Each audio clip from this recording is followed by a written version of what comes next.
మిత్రులారా, మీ అభిమాన నాయకుడు మా సోదరుడు రేవూరి ప్రకాష్ రెడ్డి గారు ప్రజాపాలన ప్రగతి బాట కార్యక్రమాన్ని ఏర్పాటు చేసి ఈ కార్యక్రమంలో నాతో పాటు ముఖ్య అతిథులుగా వరంగల్ ఉమ్మడి జిల్లా ఇన్ఛార్జ్ మంత్రివర్యులు సోదరులు పొంగులేటి శ్రీనివాసరెడ్డి గారిని,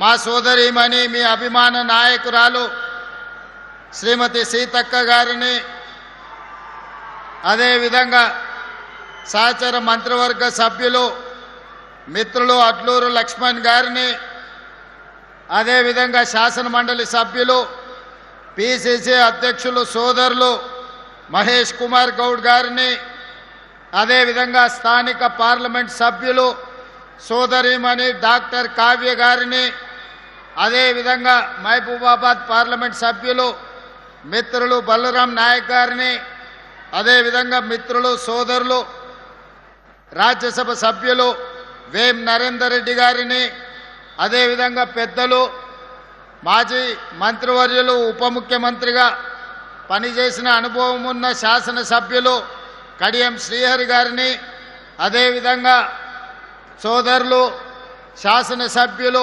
దొంతి మాధవరెడ్డి గారిని, సోదరుడు శాసనసభ్యులు నాయని రాజేందర్ రెడ్డి గారిని, అదేవిధంగా శాసనసభ్యులు మిత్రులు నాగరాజ్ గారిని, శాసనసభ్యురాలు పాలకుర్తి యశస్విని రెడ్డి గారిని, అదేవిధంగా సోదరుడు మిత్రులు గండ్ర సత్యనారాయణరావు గారి శాసనసభ్యులని, అదేవిధంగా బస్వరాజ్ సారయ్య శాసన మండలి సభ్యులు శంకర్ నాయక్ గారిని, శాసనసభ్యులు డాక్టర్ మురళీ నాయక్ గారిని, డాక్టర్ విప్ రామచందర్ నాయక్ గారిని, అదేవిధంగా రాష్ట్ర మహిళా అధ్యక్షురాలు సోదరిమణి ఎర్రబల్లి స్వర్ణ గారిని, మాజీ మేయర్ గుండు సుధారాణి గారిని, సిరిసిల్ల రాజయ్య గారిని, మాజీ పార్లమెంట్ సభ్యులు సోదరులు కుసురుపాష గారిని, దయాసాగర్ రావు గారిని, వివిధ కార్పొరేషన్లకు సంబంధించిన చైర్మన్లు, ప్రజాప్రతినిధులు, పార్టీ ప్రతినిధులు, ప్రభుత్వ అధికారులు, వేలాదిగా తరలి వచ్చిన మా పరకాల శాసనసభ నియోజకవర్గం నుంచి వచ్చిన మా సోదరీమణులందరికీ కూడా మనస్ఫూర్తిగా అభినందనలు, కృతజ్ఞతలు. ఈనాడు పరకాల శాసనసభ నియోజకవర్గ పరిధిలో ప్రజాపాలన ప్రగతి బాట కార్యక్రమంలో వేలాది మంది మా ఆడబిడ్డల్ని పాల పిట్టల్లాగా ఇక్కడికి వచ్చిండ్రంటే మళ్ళోసారి వచ్చే ఎన్నికల్లో కూడా మా ప్రకాష్ అన్న అత్యధిక మెజారిటీతో ఇక్కడి నుంచి మీరు ఆశీర్వదిస్తారని చెప్పి నాకు సంపూర్ణమైన విశ్వాసం, నమ్మకం కలిగింది.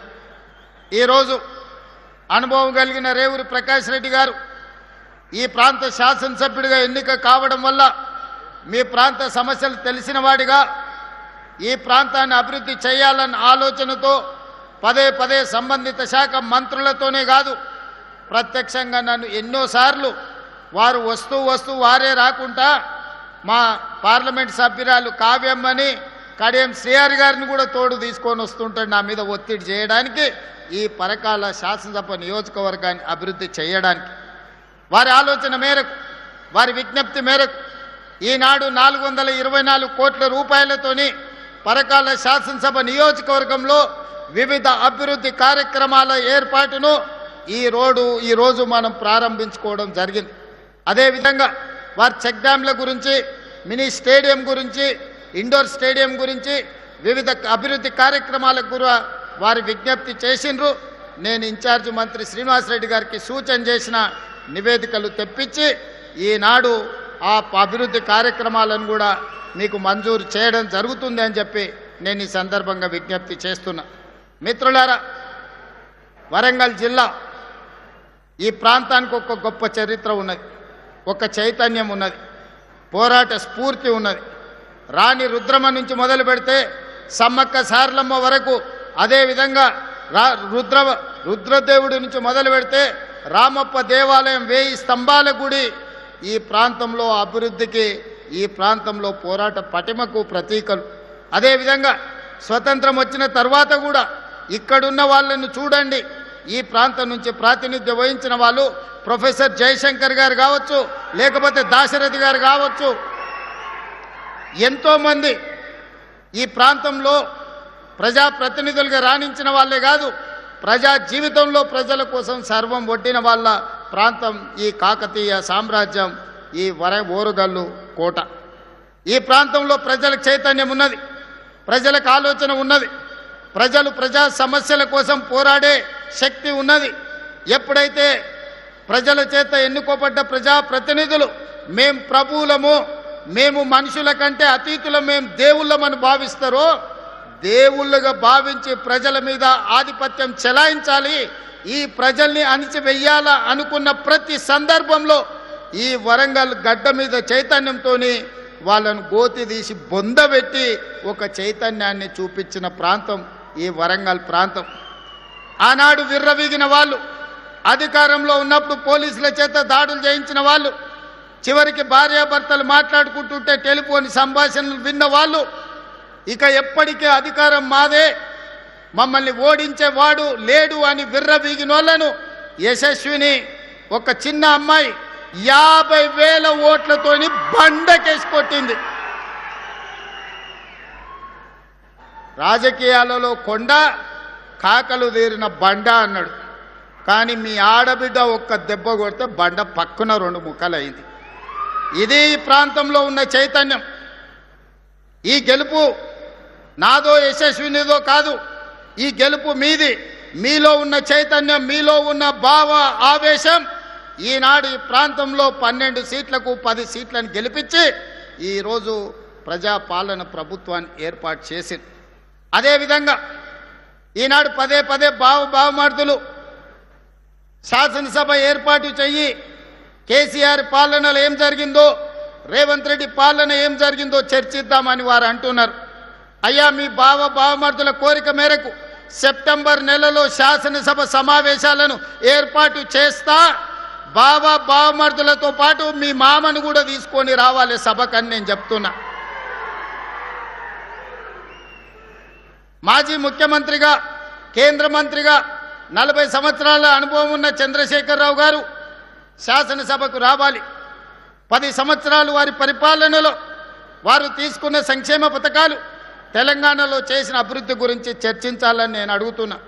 అదేవిధంగా 2 సంవత్సరాలలో మన ప్రభుత్వం, ప్రజాప్రభుత్వం తీసుకొచ్చిన సంక్షేమ పథకాలు, చేస్తున్న అభివృద్ధి కార్యక్రమాలతో పాటు వారు మనకు వారసత్వంగా అందించిన 8,11,000 కోట్ల రూపాయల అప్పుకు అసలు మిత్తిగా ప్రతి సంవత్సరం 75,000 కోట్ల రూపాయలు ఈరోజు మనం కడుతున్నాం. ఈ అప్పుల భారం మనం మోస్తున్నాం. మా అక్కలు ఆలోచన చేయాలి. ఆనాడు తెలంగాణ రాష్ట్రం రాకముందు సంవత్సరానికి మన అసలు మిత్తి కలిపి 6,500 కోట్ల రూపాయల భారం ఉంటే, తెలంగాణ రాష్ట్రం వచ్చిన తర్వాత చంద్రశేఖరరావు గారు నాకు ప్రభుత్వాన్ని అందించిన తర్వాత ప్రతి నెల 7,500 చొప్పున సంవత్సరానికి 75,000 కోట్ల రూపాయలు ఆయన చేసిన అప్పులకు, తప్పులకు ఈరోజు నేను పాయమాలు కడుతున్నా. అనుభవం తక్కువైనా, వయసు చిన్నదైనా, మీకు మాట ఇచ్చిన మాట నిలబెట్టుకోవాలి. ఇచ్చిన మాట నిలబెట్టుకోవడానికి అవసరమైతే మట్టిలో కలిసినా సరే మాట తప్పేది లేదు, మడమ తిప్పేది లేదు అని ఈనాడు మీకోసం రోజుకు 18 గంటలు నిరంతరం పనిచేస్తున్నాం. ఏ రోజైనా 32 నెలల్లో 3 గంటలైనా నేను సెలవు తీసుకున్న సందర్భం ఉన్నదా? మీరు ఒక్కసారి ఆలోచన చేయండి. ఇవాళ 8,11,000 కోట్ల రూపాయల అప్పు, 1,00,000 కోట్లు పెట్టి కట్టిన కాళేశ్వరం కాస్త కూలిపోయి కూలేశ్వరం అయినా, కృష్ణా గోదావరి నదుల్లో నీళ్లను తరలించి దేశంలోనే వరి ఉత్పత్తిలో మొదటి స్థానం సాధించి రైతులు పండించిన పంట ఒక్క వరి ధాన్యాన్ని కొనుక్కోవడానికే ఈ 30 నెలల్లో 90,000 కోట్ల రూపాయలు రైతులకు చెల్లించినాం. ఇది మన ప్రభుత్వం ఇందిరమ్మ పాలనలో రైతులను ఆదుకున్న మాట వాస్తవం కాదా? అదేవిధంగా ఆనాడు 1,00,000 రూపాయలు రుణమాఫీ అన్నాడు, 4 విడతలు అన్నాడు, అసలు మిత్తి నేనే కడతా అన్నాడు. చివరికి మన చేతిలో అప్పు నెత్తి మీద చిప్ప మిగిలిచ్చిపోయిండు. 2 సార్లు మోసగించిండు. లక్ష అని 1 రూపాయి కూడా ఈరోజు అప్పులు తీరువలే, ఇచ్చినాయని మిత్తికే సరిపోయినాయి. కానీ నేను ఎన్నికలప్పుడు మీకు మాట ఇచ్చిన 2 లక్షల రూపాయల వరకు రైతుకు రుణమాఫీ చేస్తా అని మొదటి సంవత్సరంలోనే 25 లక్షల మంది రైతాంగ కుటుంబాలకు 20,617 కోట్ల రూపాయలు మీ ఖాతాలలో వేసి దేశంలోనే రైతు రుణ విముక్తి కలిగిన రాష్ట్రంగా తెలంగాణ రాష్ట్రాన్ని నెంబర్ 1గా నిలబెట్టడం జరిగింది. ఇదే కాదు, ఆనాడు రైతు భరోసా పథకంలో ఎకరకు 10,000 ఆయన ఇస్తే దాన్ని పెంచి ఈనాడు ఎకరకు 12,000 సంవత్సరం చొప్పున 32 నెలల మన ప్రభుత్వంలో 36,000 కోట్ల రూపాయలు రైతు భరోసా నిధులు రైతుల ఖాతాలో వేసి ఇది రైతు రాజ్యమని ఈరోజు దేశానికే చాటి చెప్పినాం. 9 రోజుల్లో 9,000 కోట్ల రూపాయలు రైతుల ఖాతాలో వేసిన చరిత్ర దేశ చరిత్రలోనే లేదు. ఉచిత కరెంటు కోసం కాంగ్రెస్ వస్తే కరెంటు ఉండదు, కాంగ్రెస్ వస్తే రైతులు ఆత్మహత్యలు చేసుకుంటారని చెప్తే కాంగ్రెస్ వచ్చిన 32 నెలల్లో వ్యవసాయానికి ఉచితంగా ఇచ్చే విద్యుత్కు 30,000 కోట్ల రూపాయలు ఈరోజు రైతుల ఉచిత విద్యుత్ కోసం రాష్ట్ర ప్రభుత్వం భారం మోసింది. మొత్తంగా రైతుల కోసం 1,70,000 కోట్లు ఈ 30 నెలల ప్రభుత్వంలో రైతుల కోసం ఖర్చు పెట్టినాం. వ్యవసాయం దండుగ నుంచి వ్యవసాయాన్ని పండుగగా మార్చి రైతును రాజును చేస్తామని చెప్పినాం. ఈనాడు రైతు సంతోషంగా మన రాష్ట్ర ప్రభుత్వంలో ఉన్నాడు. ఆనాడు ఆయన ఏమన్నాడు? వరి వేసుకుంటే ఉరి వేసుకున్నట్టే అన్నాడు. నేనన్నా వరి వేసుకోండి, చివరి గింజ వరకు కొంటాను, 500 రూపాయల బోనస్ ఇస్తా అని చెప్పిన. ఇవాళ సన్న ఓట్లు పండించిన ప్రతి రైతుకు 500 రూపాయల బోనస్ ఇస్తున్నా. ఎకరకు 25 క్వింటాల నుంచి 30 క్వింటాలు ప్రతి పంటకు పండిస్తే 12,500 నుంచి 15,000 రూపాయలు అదనంగా ఈనాడు వరి పండించే రైతులకు బోనస్ ఇచ్చిన మాట వాస్తవం కాదా? ఇక్కడున్న రైతులకు తెలియదా అని నేను అడుగుతున్నా. వరంగల్ రైతాంగం చైతన్యమైన వాళ్ళే కదా, మీరు క్యాలిక్యులేటర్ తీసుకొని లెక్కలు చెయ్యండి. రైతులకు మనం బోనస్ ఇచ్చిన మాట వాస్తవం కాదా? అదేవిధంగా ఆనాడు మహిళలు 5 ఏళ్ళు మంత్రివర్గంలో మంత్రులు లేరు. మంత్రి అయినా, ఎంపీ అయినా, ఎమ్మెల్సీ అయినా, ఎమ్మెల్యే అయినా, ఏ పదవైనా కేసీఆర్ బిడ్డకు తప్ప ఇంకొక ఆడబిడ్డకి ఇచ్చిన పాపాన బోలే. కానీ మన ప్రభుత్వం వచ్చిన వెంబడే 2 ఆడబిడ్డల్ని మంత్రులను చేసినాం. అదేవిధంగా స్వయం సహాయక సంఘాలు పావులా వడ్డీ అన్నారు, 0 వడ్డీ అన్నారు. మీకు గుండు సున్న పెట్టిండి అక్క. అక్కలందరూ ఈయన ఉన్నారు, సంఘంలో సభ్యులే కదా అక్క. నేను వచ్చినాక 60,000 కోట్ల రూపాయలు బ్యాంకుల లింకేజ్ ఇచ్చి మా సీతక్క మీకు 2,000 కోట్ల రూపాయలు మీ వడ్డీ కింద బ్యాంకు కట్టిందా లేదా? సీతక్క ఇక్కడనే ఉంది కదా, మీరందరు లబ్ధిదారులు, మా ఆడబిడ్డలు ఈయనే ఉన్నారు కదా, కండ్ల ముందళ్ళు ఉన్నారు కదా, ఇది నిజం కాదా అక్క? మీకు ఇందిరా భవనాలు ఇయ్యలేదా? 8,000 గ్రామాలలో మీరు మీ సంఘాలు కూర్చోవడానికి ఈ మధ్యలోనే భూ కేటాయింపులు, నిధుల కేటాయింపు జరగలేదా? హైటెక్ సిటీ పక్కన 1000 కోట్లతోని మీరు వ్యాపారాలు చేసుకోవడానికి మీకు కేంద్రాలు కేటాయించిన మాట వాస్తవం కదా? మీకు పెట్రోల్ బంకులు కేటాయించిన మాట వాస్తవం కదా? ఆర్టీసీ బస్సులు మీతో కొనుగోలు చేయించిన మాట వాస్తవం కాదా? ఇవాళ సోలార్ విద్యుత్ ఉత్పత్తి చేసే ఆధిపత్యాన్ని మీకు ఇచ్చిన మాట వాస్తవం కాదా? ఇవాళ మహిళలు బడులలో పిల్లలకు, మా అక్కలు బట్టలు గుట్టే వచ్చి ఉంటారు పిల్లలకి ఈసారి బడి బట్టలు, అవునా అక్క? ఎప్పుడన్నా కేసీఆర్ ఉన్నప్పుడు గుట్టినరా? ఇవాళ మీకు శిక్షణ ఇవ్వడమే కాదు, కుట్టు మిషన్లే కాదు, 27 లక్షల మంది పిల్లలకు బట్టలు కుట్టే ఉపాధి ఈరోజు మా అక్కలకు, మా ఆడబిడ్డల చేతికి అప్పచెప్పి పెత్తనం మీకు ఇచ్చిన మాట వాస్తవం కాదా? ఇలా ఒకటొక్కటిగా మా ఆడబిడ్డల్ని ఆర్థికంగా నిలబెట్టాలి.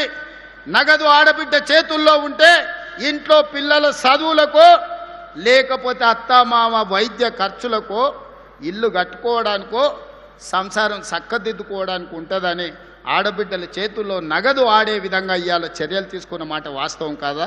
ఎక్కడన్నా ఈ ప్రభుత్వంలో మీ తమ్ముడుగా, మీ అన్నగా, మీ రేవంత్ అన్నగా ఎక్కడైనా ఆడబిడ్డల కష్టం వస్తే చూస్తూ ఊరుకున్నానా, లేకపోతే మీకోసం కొట్లాడి మీకు నిధులు ఇచ్చి ఈరోజు మిమ్మల్ని అభివృద్ధి పదం వైపు నడిపిస్తున్నానా లేదా ఆలోచన చెయ్యండి.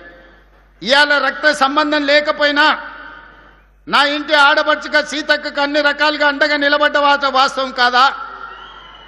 అదే రక్తం పంచుకున్న బిడ్డ, కేసీఆర్ బిడ్డ, కేటీఆర్ చెల్లెలు కల్వకుంట్ల కవితకు ఆస్తిలో భాగం ఇవ్వాల్సి వస్తుందని కష్టాలలో జైలుకు పోయి ఇంటికి వచ్చి నాకు కాస్త సాయం చెయ్యంటే సాయం చెయ్యాల్సి వస్తుందని ఈ కర్కోటకుడు సొంత చెల్లెల్నే ఇంట్లో నుంచి బయటికి గెంటేసిన నీచమైన చరిత్ర తారక రామారావుది కాదా? ఒకసారి మా అక్కల్ని ఆలోచన చేయమంటున్నా.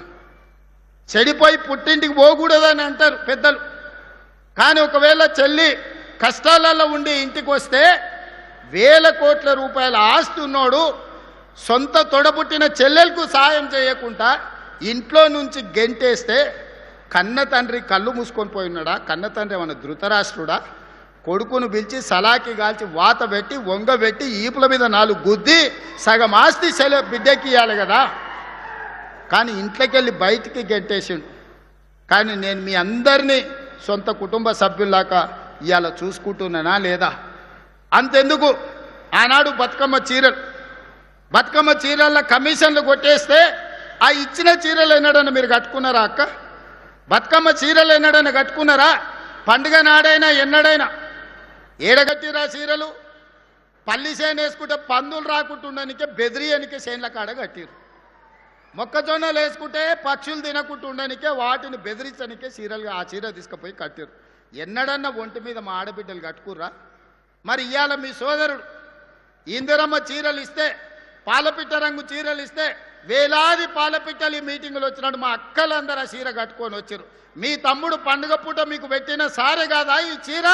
ఈరోజు మీరు ఆశీర్వదించడానికి వచ్చిందంటే ఇంతకంటే నాకు మనసులో ఆనందం ఏముంటుంది? సోదరుడిగా నేను మీకు పెట్టిన చీరను సారె కింద భావించి ఈరోజు వేలాది మంది చీర కట్టుకొని మీరు ఇక్కడికి వస్తే నా ఆలోచన, మా సీతక్క విధానం ఈరోజు మీకు సహాయంగా నిలబడ్డ వాస్తవం కాదా? ఇదే కాదు, నిరుద్యోగ యువకులను ఇలా రెచ్చగొట్టాలని చూస్తున్నారు. ఉద్యోగ ఉపాధి నోటిఫికేషన్ల గురించి మాట్లాడుతున్నారు. ధర్నాలు నిరసనలు చేయమంటారు. 10 ఏళ్ళు ఉద్యోగాలు ఇయ్యలే. నోటిఫికేషన్లు ఇస్తే ప్రశ్న పత్రాలు బజార్లలో పల్లి బఠానీలలాగా అమ్ముకున్నారు. కోట్ల రూపాయలు సంపాదించుకున్నారు. పిల్లల ప్రాణాలు పోయినాయి. 10వ తరగతి పరీక్షలు నిర్వహించలేకపోయినారు. 12వ తరగతి పరీక్షలు నిర్వహించిన తప్పుడు విధానాలతో 27 మంది పిల్లలు ఆత్మహత్యలు చేసుకున్నారు.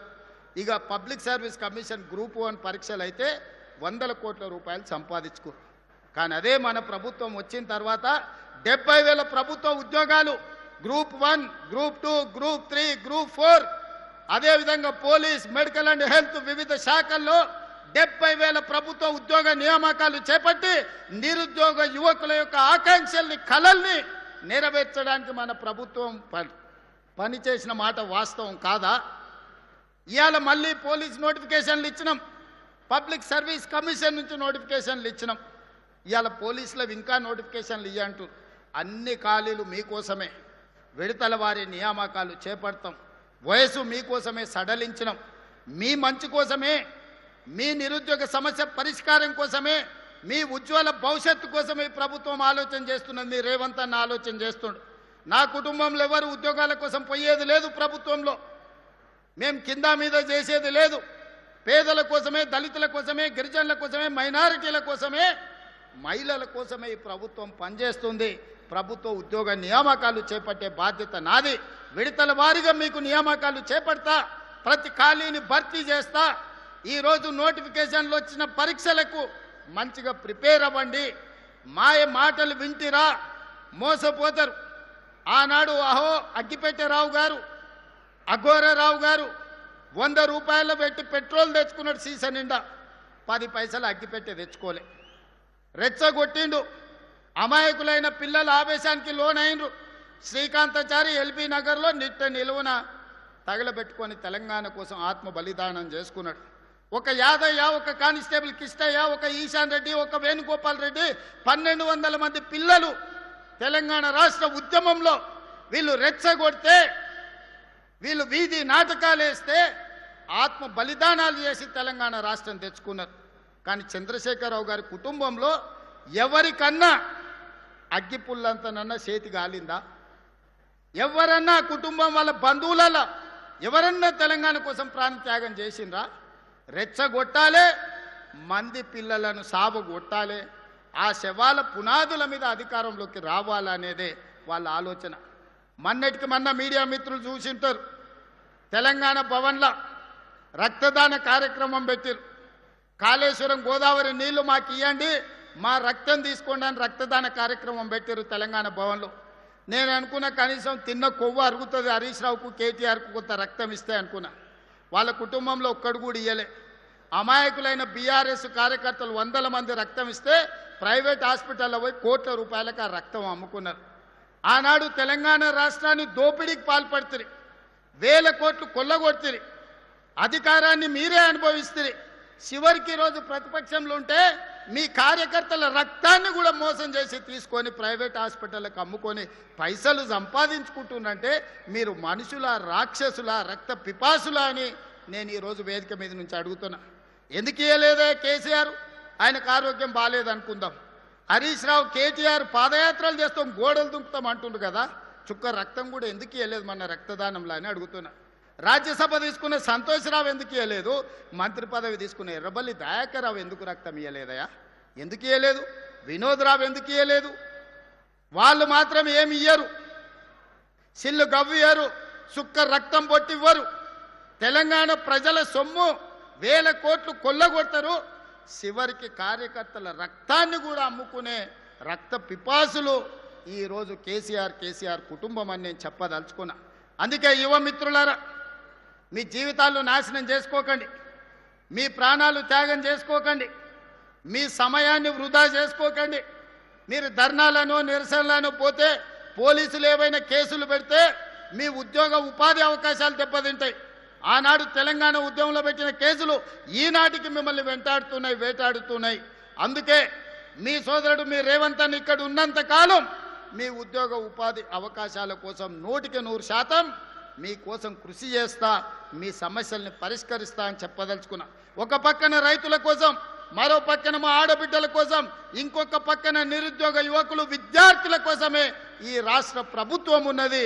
రైతు సంక్షేమం కోసం, రైతుల అభివృద్ధి కోసం, మహిళల అభ్యున్నతి కోసం, నిరుద్యోగ యువకుల ఉద్యోగ ఉపాధి కోసం మన ప్రభుత్వం పనిచేస్తుంది. నిండు మనసుతో మీరు ఆశీర్వదించండి.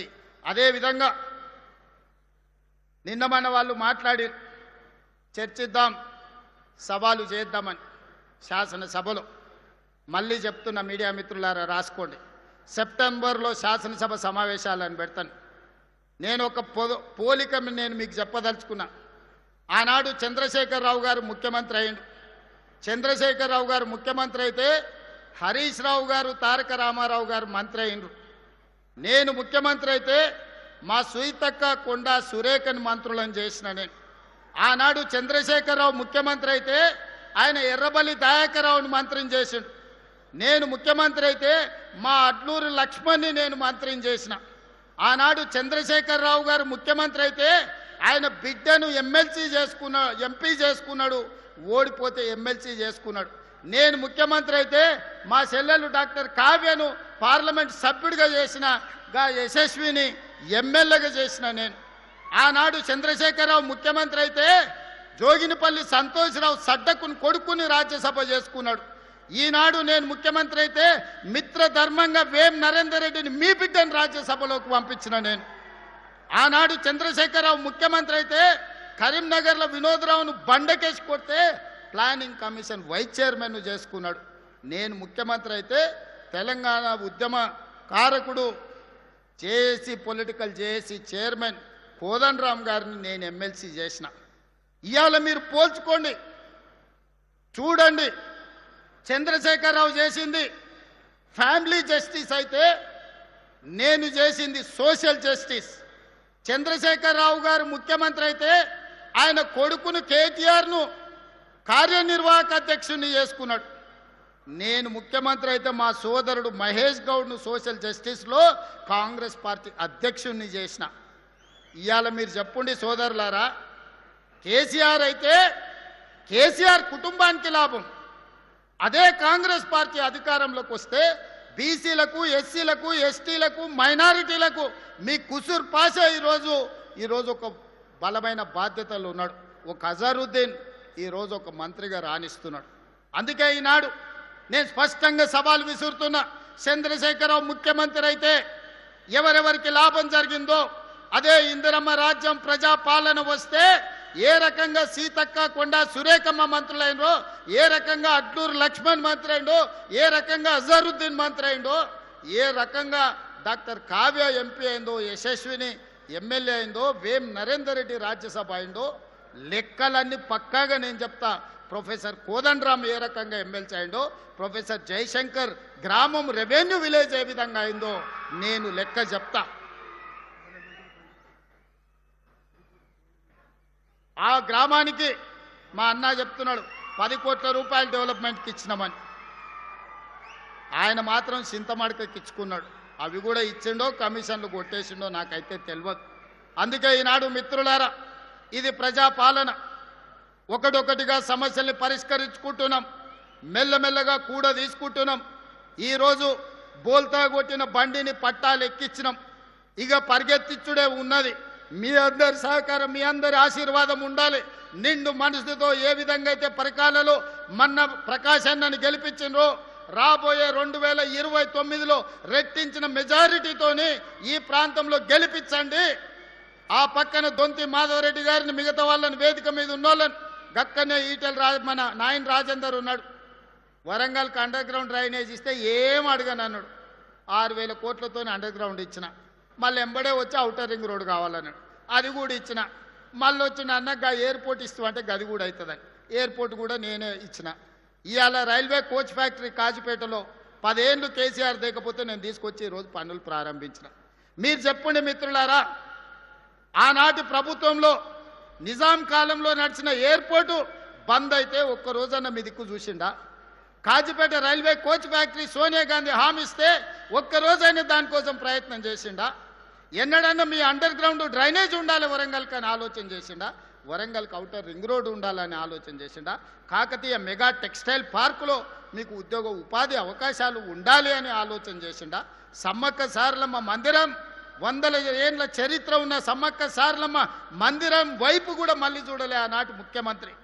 ఈనాడు పొంగులేటి శ్రీనివాసరెడ్డి గారి పర్యవేక్షణలో అద్భుతంగా ఈరోజు సమ్మక్క సారలమ్మ మందిరాన్ని నిర్మించుకున్నాం కదా, వన దేవతలను పూజించుకుంటున్నాం కదా. ఇది మా సోషల్ జస్టిస్. సామాన్యుల కోసం పనిచేసే ప్రభుత్వం, మీకోసం పనిచేసే ప్రభుత్వం, మీలో కలిసిమెలిసి ఉండే ప్రభుత్వం. నేను వేరు మీరు వేరు కాదు. మీలో నేను ఒక్కడనే. నేను కూడా గ్రామాల నుంచే వచ్చిన, నేను కూడా పల్లెటూరు నుంచే వచ్చిన. కష్టాలు నాకు కొత్త కాదు. కష్టాలున్న పేదోళ్ళు, దళితులు, గిరిజనులు, ఆదివాసుల మధ్యలోనే పుట్టి పెరిగి వచ్చిన. అడవి జీవితం గురించి తెలుసు, ఆడబిడ్డల కష్టాల గురించి తెలుసు. అభివృద్ధి చెయ్యాలంటే కష్టపడి పనిచేసే విధానం తెలుసు. పాలమూరు అంటేనే కష్టానికి మారు పేరు. మీకోసం ఎంతైనా కష్టపడతా. వయసు ఉంది, ఓపిక ఉంది, మీకోసం పని చేయాలన్న చిత్తశుద్ధి ఉంది. మీ ఆశీర్వాదం ఉన్నంతకాలం 1000 మంది కేసీఆర్లు వచ్చిన ఒక ఎంటిక కూడా పీకలేడని చెప్పి మీ అందరి సమక్షంలో అనుకుంటున్నారు. అబద్ధాలు చెప్తే అబద్ధాల సంఘంతో నడిపితే సోషల్ మీడియాలో పెడితే దానివల్ల ఏదో ఒరుగుద్దని. ఒరిగేది లేదు, కరిగేది లేదు. మీ ఈపులు విమానమూత మోగుతాయని తెలియజేస్తూ, శాసనసభలో తేల్చుకుందామని తెలియజేస్తూ మీ అందరి దగ్గర సెలవు తీసుకుంటున్నా. ధన్యవాదాలు మిత్రులారా.